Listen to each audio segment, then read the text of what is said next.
Eu queria que os irmãos abrissem a palavra de Deus em Marcos 10. Esse texto é bastante conhecido.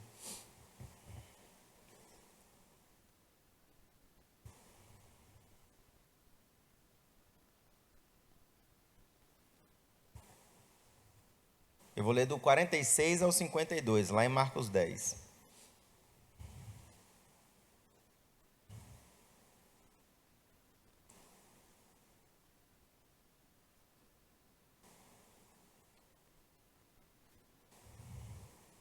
Amém? E depois foram para Jericó. E saindo ele de Jericó com seus discípulos, uma grande multidão, Bartimeu, cego, filho de Timeu, estava assentado junto do caminho, mendigando. E ouvindo que era Jesus de Nazaré, começou a clamar, dizendo: Jesus, filho de Davi, tem misericórdia de mim. E muitos o repreendiam para que se calasse, mas ele clamava de novo: Filho de Davi, tem misericórdia de mim. E Jesus, parando, disse que o chamassem. E chamaram o cego, dizendo: Tem bom ânimo, levanta-te, ele te chama. E ele, lançando de si a sua capa, levantou-se e foi ter com Jesus. Jesus, falando, lhe disse: O que queres que eu te faça? E o cego lhe disse: Mestre, que eu torne a ver. E Jesus lhe disse: Vai, a tua fé te salvou. E logo viu e seguiu a Jesus pelo caminho. Amém? Amém. Jesus, ele passou por Jericó. E a Bíblia não para relatar o que ele fez dentro de Jericó. Mas em 3 dos 4 evangelhos, fala que quando Jesus saiu de Jericó, uma multidão estava seguindo Jesus. Então, com certeza, ele fez alguma coisa lá em Jericó para que essa multidão estivesse seguindo ele, né? Com certeza houveram milagres em Jericó, palavras maravilhosas que ele deve ter dito lá em Jericó.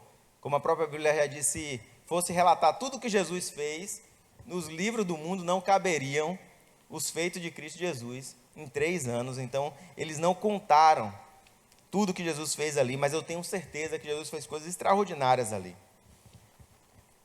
E ele sai arrastando a multidão de Jericó. E quando ele está saindo de Jericó, logo na saída de Jericó, ao lado do caminho, eles encontram um cego mendigando. Na verdade, se você for ler o texto lá de Mateus 20, você vai ver que tinham 2 cegos ali, que clamaram por Jesus. Porém, esse cego, ele chamou a atenção. Então, nos 3 evangelhos que se fala, um fala que tem 2 cegos, que é o de Mateus, mas Marcos e Lucas, eles vão focar em um dos cegos, que é Bartimeu, filho de Timeu. A primeira coisa que me chama a atenção é a cidade onde ele estava, Jericó. Vocês se lembram de Jericó, né? Para assim entrar em Jericó não foi fácil. Né? Eu estou falando de uma coisa agora que aconteceu 1.300 anos antes de Jesus ter curado esse cego. 1.300 anos antes, eles rodearam a cidade de Jericó e derrubaram as muralhas de Jericó na trombeta, que foi uma estratégia que Deus deu para Josué. E a gente aprende isso na escola bíblica dominical, ou em algumas pregações. Esta era a cidade, Jericó, cujas muralhas eram intransponíveis, cujos moradores eram gigantes, e que não podia ser invadida, tomada pelo povo de Deus, apesar de estar na terra prometida. Jesus vai àquela cidade, entra agora livremente e sai livremente, mas do lado de fora ele encontra uma pessoa que não pode mais entrar na cidade. E o pessoal diz que é Bartimeu, filho de Timeu. Então a gente sabe 3 coisas sobre esse homem. A primeira coisa é que ele era cego. A segunda coisa é que ele era filho de Timeu. E a terceira coisa é que ele ficava do lado de fora de Jericó. E apesar da palavra de Deus não falar nada sobre Timeu, o fato de que 2 desses 3 evangelhos acharem que seria mais fácil as pessoas reconhecessem de quem estava falando, por falar que era filho de Timeu, dá a entender que Timeu era uma pessoa conhecida na cidade.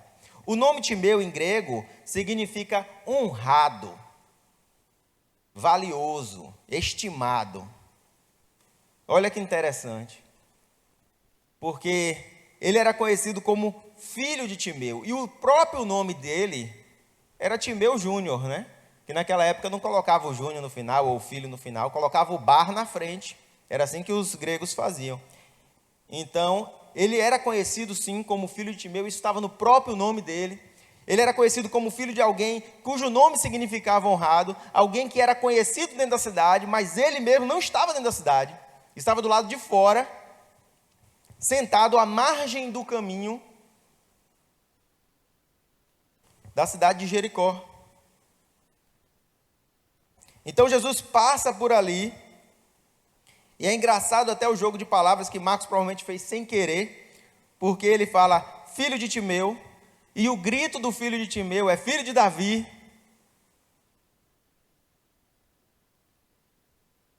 E ele se coloca numa posição e diz: tem misericórdia de mim, olha para mim, em algumas traduções, e outras, tem compaixão de mim. E o mais interessante logo de início é que algumas pessoas falam para ele: olha, para com isso, está feio. Ele não vai parar. Mas a gente sabe que Jesus, dentro de Jericó, ele fez coisas incríveis, tanto que tinha uma multidão seguindo Jesus, e as pessoas viram o que Jesus era capaz de fazer, viram seus milagres, seus feitos. O próprio cego, que não via, já sabia das coisas que Jesus fazia, porque quando falaram que era Jesus de Nazaré, ele já sabia que ele poderia ser curado ali naquele momento. Mas as pessoas que estavam ao redor dele, que sabiam do poder de Deus, falaram: ele não vai fazer algo por você. Tentaram enterrar os sonhos daquele homem. Eu vejo muito aquele homem, como o povo de Deus estava há 1.300 anos atrás, nas margens de uma cidade, cujos muros eram altos demais para se entrar, e os homens lá dentro eram grandes demais para se competir, porque ele era um pobre, cego, mendigo, do lado de fora, e estava segurando na bandeira que tinha um pai muito importante, como o povo na época segurava na bandeira que Abraão era seu pai e tinha uma terra prometida, mas ele não podia adentrar em Jericó, pelas dificuldades que foram colocadas, apesar de que ele também era descendente de Abraão, e ele também por direito deveria estar lá dentro, podendo entrar aos templos, mas nós sabemos que naquele tempo o homem cego nem poderia entrar num templo. E aquilo tudo era tão intransponível, tão absurdo, que ele só podia mendigar do lado de fora da cidade, por algumas moedas para quem passava. E quando Jesus passa, ele denomina Jesus como o filho de Davi. Isso tem algum significado, porque Davi foi o maior rei que Israel teve. Foi quem mais expandiu os territórios de Israel. Foi quem mais solidificou como um reinado. Porque eles não eram bem um reinado antes disso. Eles eram algumas tribos unidas, 12 tribos. E de repente colocam Saul, e Saul começa a organizar o negócio, mas Saul descumpre a vontade de Deus e é expulso. O negócio ainda não está completamente organizado, não tem uma capital bem definida, não tem um castelo ainda, não tem um templo bem definido. Mas quando Davi vem, ele constrói uma capital, edifica pelo menos como capital a Jerusalém, constrói um castelo para ele, quer até construir um templo. Deus fala para esperar um pouquinho, deixa para o filho dele fazer. Mas no final do reinado de Davi, aí sim, Israel é um reinado, é um reino. Agora sim, tem uma organização, está tudo certinho, expandiu seus territórios absurdamente. Davi conquistou muita coisa, e ele fala: olha, tu é filho de Davi. Eu sou lembrado como filho de Timeu, e olha a minha situação, mas tu é filho de Davi, tem misericórdia de mim. Estamos falando de personagens aqui conhecidos pelos seus pais, porque assim falavam de Jesus. Sabe o que isso significava? Isso colocava um alvo na cabeça de Jesus. Porque quando os romanos que dominavam ele naquela época ouviam que ele era filho de Davi, significava que ele provavelmente veio para libertar o povo, para reinar novamente. Ele tinha direito a sentar no trono. Quando falava: olha, filho de Davi, o filho de Davi, tem misericórdia de mim, filho de Davi, está dizendo: olha, você tem direito de sentar no trono de Israel. Os fariseus também não gostavam disso. As pessoas que eram doutores na lei naquela época, que falavam, daqui a pouco o povo vai parar de ouvir a gente para começar a ouvir esse Jesus. E as pessoas diziam, para de falar assim, rapaz, ele não vai te ouvir não, ele veio aqui, tu também está dizendo, ele é filho de Davi, então ele tem que libertar Israel. O negócio dele é com o povo, é com Israel, não é com você, não é comigo.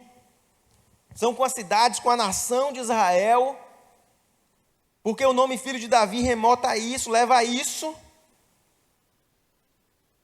Mas de repente Jesus para a sua caminhada. É maravilhoso quando Jesus para a sua caminhada.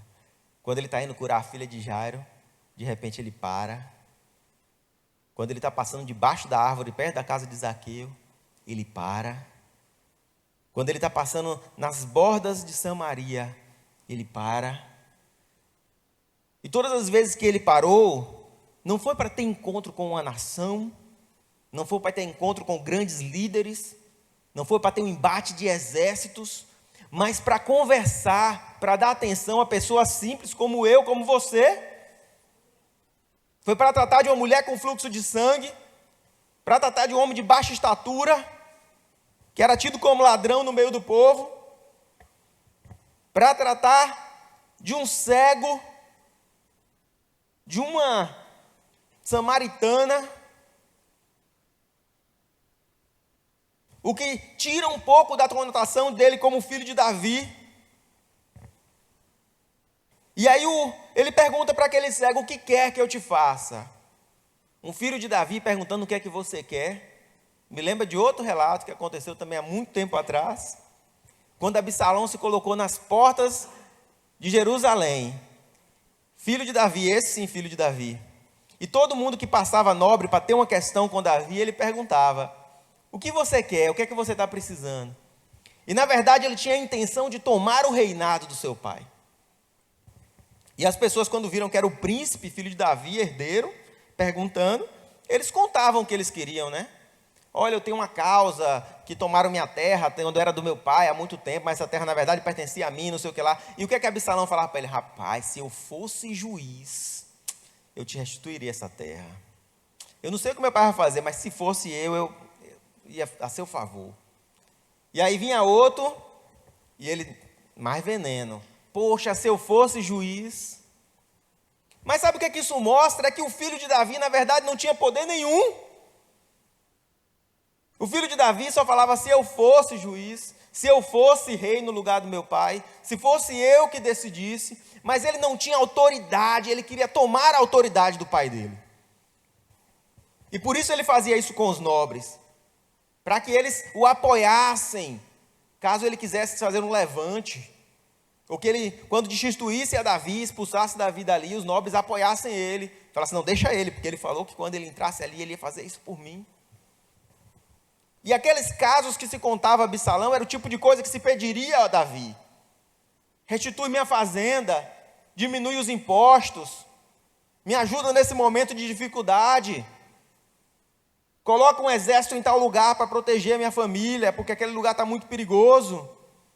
São o tipo de coisas que você diria ao rei, porque ele poderia fazer. Mas o que aquele homem vai pedir a Jesus não é algo que se peça nem ao próprio Davi. Quando Jesus fala assim, o que queres que eu te faça? Ele diz, que eu torne a ver. Não lembro de ninguém pedindo isso a Absalão. Eu imagino que se o próprio Davi estivesse ali, acho que Davi ia rasgar as vestes e falar, o que eu posso fazer? Acaso eu sou Deus para poder te restaurar as vistas? Então, meus irmãos, nós temos o entendimento que aquele homem, apesar de não ter a informação, ele tinha entendido quem Jesus realmente era. E se ele era honrado, chamado de filho de Timeu, ou se achava que estava honrando Jesus, chamando ele de filho de Davi, isso não era nada comparado a quem Jesus realmente era. Ele era o Filho do Deus vivo. Ele era o princípio e o fim. Era o Verbo. Tudo que se fez através dele. Ele fundou o universo. Todo o poder estava nas mãos dele. Aquele que passava ali não era filho de um rei, porque os reis não chegam aos seus pés. Nenhum homem teria honra por dizer que era pai daquele rapaz que passava ali. Jesus tinha forma de homem. Ele parecia com homem. O cheiro, as roupas, o modo de andar. A Bíblia diz que ele não se destacava na multidão.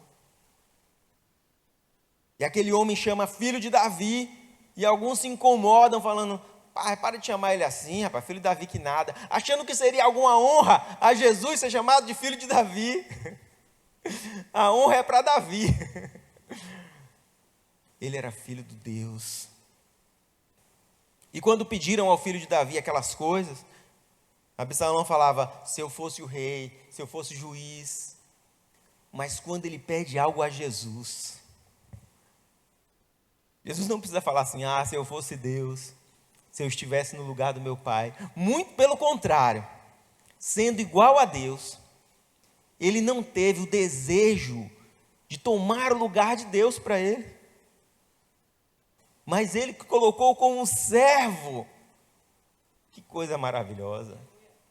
Quão superior a Absalão é Jesus. Então ele se colocou como servo de Deus, mesmo tendo todo o poder de Deus. E quando se pede para ele, você não vai ouvir uma desculpinha tipo: ai, se eu fosse igual a meu pai, ai, vou falar com meu pai primeiro para ver. Jesus tem a autoridade para dizer: tua fé te curou. Meus irmãos, aquele homem nas bordas de Jericó começa a gritar, remetendo a um acontecimento de 1.300 anos antes de sua época. E quando ele começa a gritar, o povo manda ele ficar quieto. Como aconteceu há 1.300 anos antes. A diferença é que naquela época, toda uma nação desejava entrar à cidade. Agora era um homem só. Mas para Jesus não teve diferença. Ele gritava, era a sua voz. E a pessoa falava: fica quieto. E ele gritava novamente. A trombeta era tocada 1, 2, 3, 7 vezes. E Jesus para dar salvação para ele. As muralhas vão cair, os olhos vão se abrir. Porque aquele povo tinha medo de adentrar porque via as muralhas. Aquele povo tinha medo de adentrar porque via os homens que estavam lá dentro. E aquele homem não podia adentrar porque não via as muralhas e não via os homens que estavam lá dentro. Porque ele tinha por algum motivo perdido a sua visão. E tudo que ele queria era possuir aquilo que já era dele, por herança, a terra prometida. Porque a Bíblia nos promete tantas coisas: a prosperidade, a saúde, a paz, o sossego. E às vezes parece estar tão distante de nossas mãos aquilo que é prometido, que Jesus já conquistou para nós. Poxa, já está lá na Bíblia dizendo que eu deveria ter paz, mas não consigo dormir à noite. Já está na Bíblia dizendo que eu deveria ter prosperidade, mas estou aqui preocupado com as minhas contas. Pois já diz na Bíblia que eu deveria ter saúde, ser abençoado por Deus, que Deus ia cuidar de mim. Mas eu tenho passado por situações difíceis. E essas coisas já são conquistadas. Quando Jesus veio, Ele conquista tudo por nós. O direito da vida que nos foi tomado pelo pecado foi restaurado por Cristo Jesus. Toda aquela dificuldade para ser salvo da lei de Moisés, que nenhum homem tinha conseguido cumprir antes de Jesus. E a verdade é que depois de Jesus também nenhum homem conseguiu cumprir, porque todos temos pecados. Foi nos dado, porque Ele já venceu. Eu não preciso vencer o inferno, porque Ele já foi lá e já venceu. Eu não preciso vencer a morte, porque Ele já foi lá e já venceu. mas às vezes parece que a gente ainda não conseguiu adentrar nessa terra prometida. E as mesmas muralhas, as mesmas dificuldades estão à porta ali. E quando Cristo vai passando, aquele homem ouve falar que o filho de Davi está ali. E a sua fé é grande o suficiente no filho de Davi, meus irmãos, que está morto. Tenho certeza que hoje ele está lá na glória, descansando, esperando por a gente para fazer uma grande festa. Mas aqui no mundo, ele não tem mais nenhuma influência, não tem mais nenhum poder. Mas aquele homem teve fé no filho de Davi, para se levantar contrário às multidões, contrário à sua situação, e entender que na presença de Cristo, sempre há uma esperança, sempre há uma oportunidade, que na presença de Cristo as coisas acontecem, se transformam.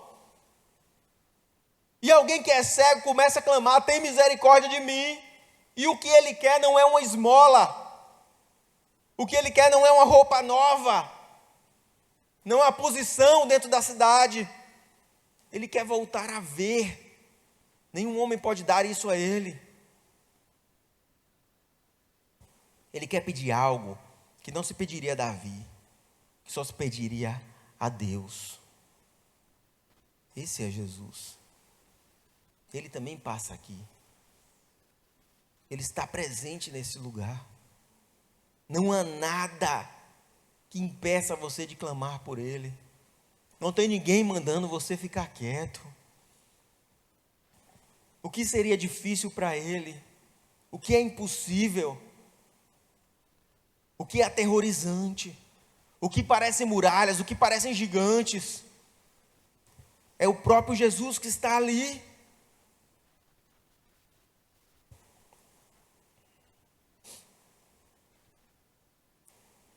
As portas, a Jericó é normalmente tomada no grito. Foi tomada a primeira vez no grito. E agora pela segunda vez, aquele homem grita sozinho. Porque tem batalhas que a gente tem que fazer um clamor solitário. As pessoas estavam do lado dele, elas sabiam que o cara era cego, mendigo. Sabiam que Jesus curava.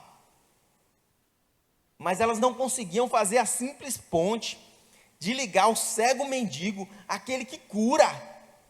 É de uma crueldade absurda.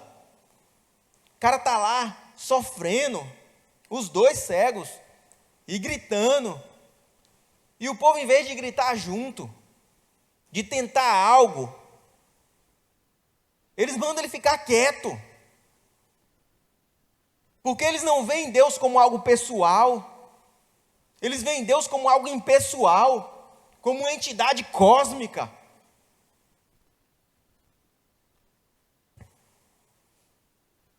Eu lembro do paralítico que os 4 amigos abriram no telhado para descer e Jesus poder curá-lo. E eles se esforçam pelo seu próximo. Eles falam: olha, tem um homem ali que pode curar o nosso amigo. E aí eles bolam um plano, sobem no telhado, tem muita gente, não dá não, mas olha, por ali por cima, vamos tirar as telhas, vamos descer ele, vamos conseguir uma cama, uma rede, alguma coisa, para conseguir trazer o nosso amigo para perto de Jesus, porque ele precisa de Jesus. E é uma compaixão, um amor. E em contraste a isso, Jesus está passando, e as pessoas sabem quem ele é, elas estão lhe seguindo. Uma multidão que o seguia. Eu não estou falando de alguém que nunca viu Jesus. Eu não estou falando de alguém que não acredita em Jesus. Eu estou falando de alguém que está seguindo Jesus. E olha para o lado e vê um cego mendigando e gritando: eu preciso de Jesus. Eu preciso de Jesus. E ele fala: cala a boca, porque Jesus não tem tempo para você. Tem coisas que eu ainda não recebi. Tem coisas que eu quero e ainda não conquistei. Por que ele pararia e tiraria os olhos de mim para olhar para você?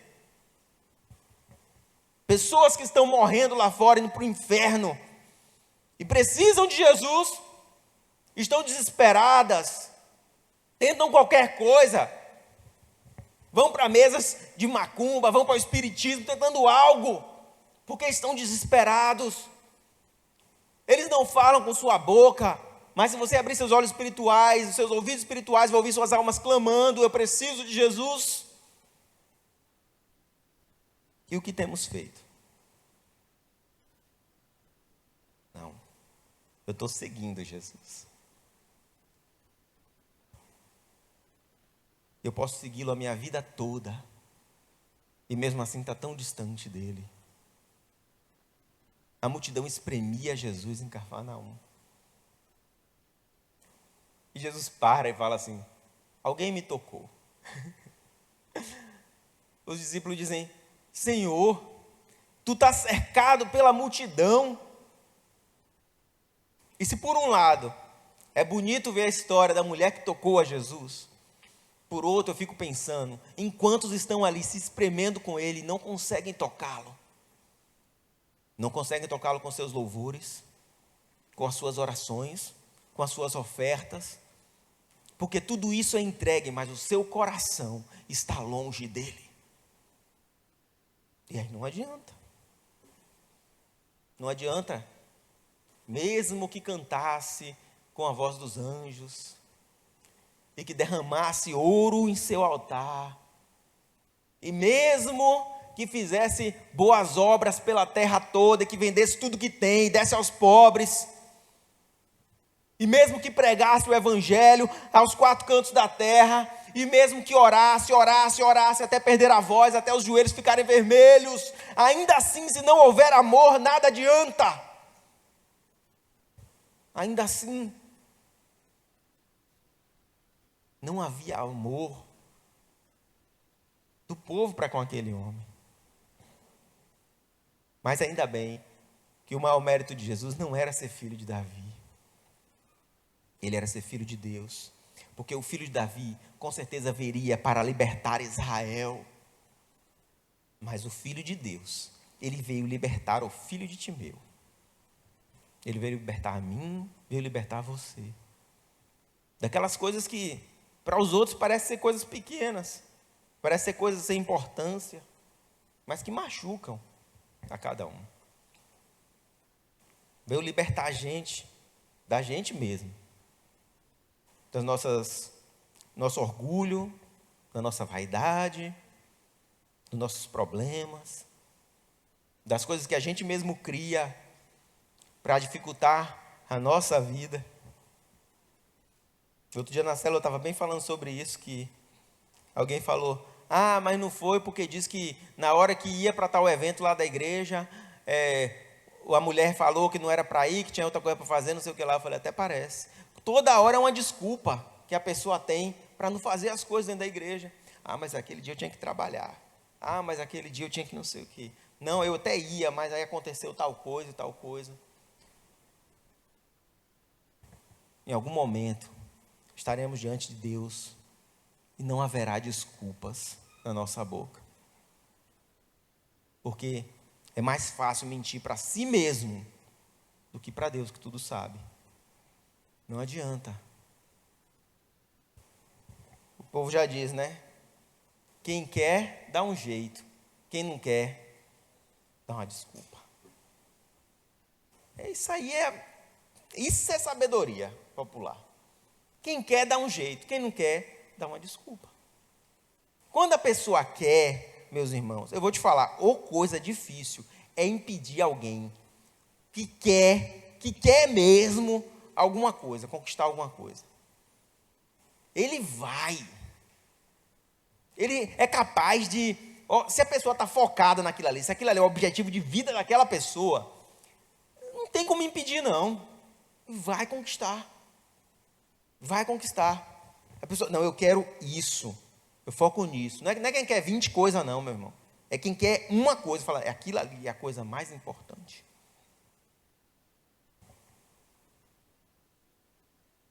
E aí acaba conseguindo. Porque um homem 100% empenhado em algo, meus irmãos, que coisa tremenda, viu? Uma pessoa é capaz de mover montanha quando ela está empenhada. quando ela realmente quer aquilo, quando aquilo é realmente importante. Acontece que a maioria das coisas para a gente é bom, mas não é tão importante assim, né? Então a gente vai passando, deixa para lá, não vale a pena. Mas ele está clamando e as pessoas estão falando, para de clamar. E ele clama mais alto. E alguém diz, não incomode o mestre. E ele fala mais alto de novo. E eu fico pensando, eu só não quero ser uma dessas pessoas que está dizendo, não incomode o mestre. Aí quando Jesus para e manda chamar ele, o mesmo cara de pau que estava falando, não incomode o mestre, vira para ele e fala assim, tem bom ânimo, ele te chamou, levanta aí. Ai, meu Deus, ainda bem que Deus é misericordioso, meus irmãos. Ainda bem que Deus é misericordioso. Tem bom ânimo. Ai, que bom te ver aqui. Que bom que você veio. Mas não foi você que chamou, né? Deus tem a misericórdia da gente. Porque queremos ser chamados cristãos. Mas quão realmente próximo de Cristo nós estamos? Eu tenho certeza que quem se converte, não se converte para ser filho de Davi, não se converte para ser filho de Abraão. A gente se converte para ser filho de quem? De Deus. Filho de Deus. Mas existe uma grande responsabilidade de ser filho de Deus. Eu fico imaginando o sofrimento de Bartimeu, quando o povo chamava seu nome, filho do honrado, e ele estava ali em desonra. Filho de um conhecido, e ele estava em descrédito. Filho de alguém que tinha uma relevância importante, mas ele nem dentro da cidade estava. Talvez porque não era permitido entrar, talvez porque era muito doloroso estar lá dentro. Se colocou à margem. Mas quando os espias olharam Jericó, eles também falaram, não dá para entrar. Não tem como. Mas, irmãos, eles não tinham conhecimento de quem é Cristo Jesus. Uma certa vez, Jesus passando por uma árvore, a árvore não lhe deu fruto, e Jesus amaldiçoou a árvore. Falou, maldita, nunca mais ninguém coma de ti. E não aconteceu nada naquele momento. E eles seguiram. E no dia seguinte, quando estavam voltando, Pedro percebe que a árvore que Jesus falou aquilo tinha secado. E ele fala para Jesus, Jesus, a árvore que ontem tu amaldiçoou, secou.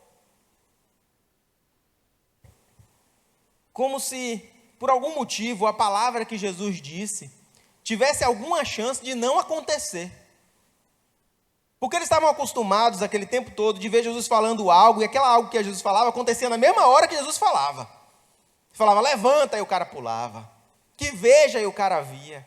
Ressuscita, e a menina ressuscitava. Mas quando ele falou para aquela árvore, não foi visível o que Jesus tinha dito naquele momento. Porque por fora a árvore estava saudável. Mas acredite, meu irmão, na hora que Jesus falou aquela palavra, a árvore morreu. Já era. Porque não se trata de alguém que pode falar e aquilo que ele disse ser derrubado ou cair por terra.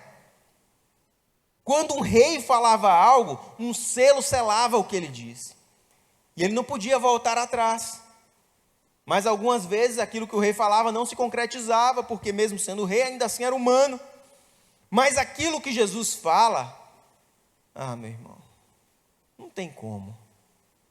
Se você for prestar atenção no texto, quando Lázaro morre e vem falar com Jesus, Jesus fala na mesma hora, a doença que ele tem não é para a morte, é para a vida. Ele já deu a vitória para Lázaro. Tudo que se acontece depois, são ali, uns vai, uns volta, mas já está decidido, já está julgado. Quem julga, quem define é Cristo Jesus. Mesmo que agora não pareça. O que é que Jesus vai falar para eles? Eu não te disse que tenha fé? Fé em quê? No que ele diz? Não. Fé no que ele é. No que ele representa. A fé no que ele diz pode vacilar. Porque às vezes ele diz e ainda não aconteceu. E faz com que a nossa fé vacile. Poxa, ele disse que eu ia ser abençoado, mas eu não estou. Poxa, ele disse que eu ia encontrar uma pessoa para me casar, mas eu não encontrei. Ele disse, mas ainda não. Ele disse, mas ainda não. A vitória não está no ainda não. A vitória não está no futuro. A vitória está quando ele diz. É no que ele é, o que ele representa. O que acontece com aquele cego depois disso? Abre-se a sua visão natural, mas a sua visão espiritual também se abre. E o pai dele era reconhecido naquela cidade. Existe uma história ali.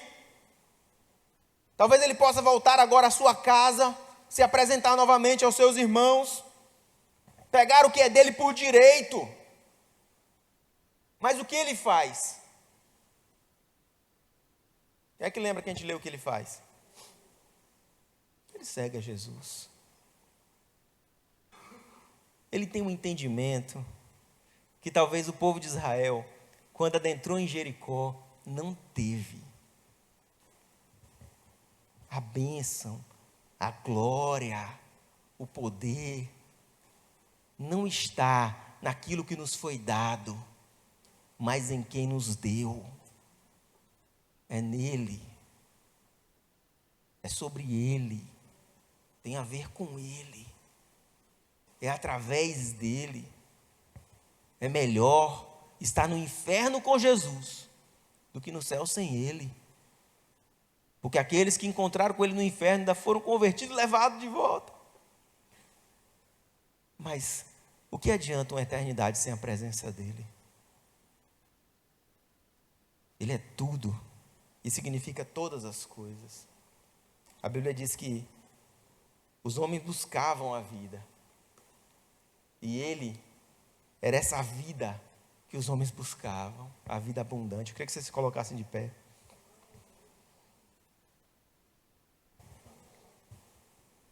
O povo, quando conquista, sem derramar uma gota de sangue deles, a cidade de Jericó, eles entram triunfantes, cantando, louvando a Deus pela vitória. Vitória dada através do louvor. Olha que coisa maravilhosa, meus irmãos. A vitória foi dada através do louvor. Quando eles olharam para a cidade, eles falaram assim, nenhuma arma feita por mão de homem pode ultrapassar essas muralhas. O nosso exército, mesmo que bem armado, não pode vencer esses inimigos em combate. E agora? E Deus vai ensinar uma lição para eles, que deveria ser para a gente também. Dá para vencer batalhas só louvando, só clamando, só agradecendo, só pedindo pela misericórdia dele. Vencer batalhas só o adorando, entoando louvores para ele. E as muralhas caíram sozinhas, os problemas ruíram sozinhos, as dificuldades foram embora sozinhos. Ninguém precisou fazer nada, é o grandioso. Quão difícil você acha que é converter alguém a Deus? É totalmente difícil, meus irmãos. É impossível que eu converta o coração de alguém. Eu não posso fazer nada. E é aí que eu fico tranquilo. Porque quem faz tudo é o Espírito Santo de Deus. Nós só precisamos louvar. Quando aquela mulher pergunta para Jesus, a samaritana: eu devo adorar aqui, eu devo adorar ali. Jesus fala para ela: a única coisa que nós buscamos, nós, porque Ele faz parte da Trindade, meus irmãos, é alguém que nos adore em espírito e em verdade. Nem que sua adoração seja: Jesus, tem misericórdia de mim. Jesus, Filho do Deus vivo, tem misericórdia do que eu sou. Livra-me do desejo da minha carne, porque essa oração foi ouvida e esse homem foi abençoado. Sara-me da minha doença, dê-me a minha bênção. Eu não vou te largar enquanto você não me abençoar. Louve ao Senhor, porque Ele vai te entregar a tua bênção. Senhor Deus amado Pai, ó Deus, eu te agradeço, Deus, não pelo que Tu me deu, mas pelo que Tu é. Ó Deus, não pelas garantias que eu tenho, Pai, mas porque nos permite, Pai, estar junto a Ti, Pai. Não queremos ser seguidores, Pai, nós queremos ser discípulos e aprender mais de Deus através de Ti, Senhor. Esteja presente em nossa vida, em nome de Jesus.